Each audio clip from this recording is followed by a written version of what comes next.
Usai nyoblos pada Rabu 28 November 2024, Kabupaten Jeneponto memanas. Hal ini gegara dua kubu pendukung saling klaim kemenangan.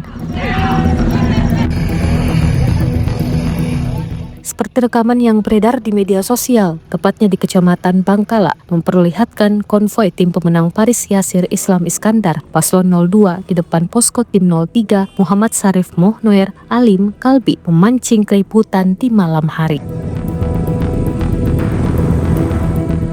Aksi saling lempar batu dan baku maki tak terhindarkan antara kedua kubu. Beruntung kepolisian sama Brimob tiba cepat ke lokasi sehingga kericuhan hanya berlangsung sekitar 1 jam. Tak ada korban jiwa yang dilaporkan dalam bentrokan ini.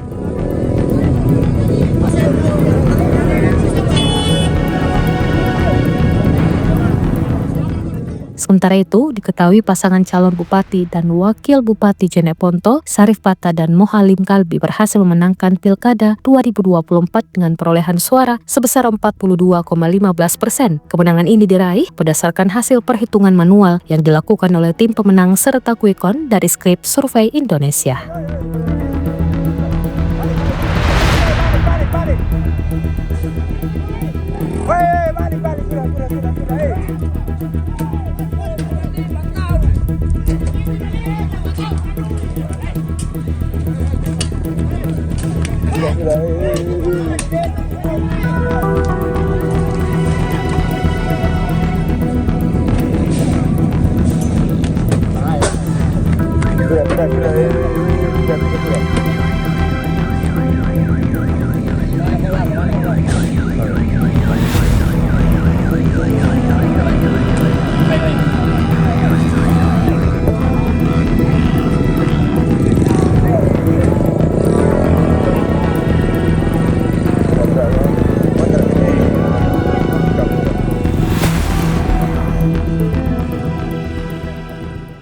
Download Tribun X sekarang, menghadirkan lokal menjadi Indonesia.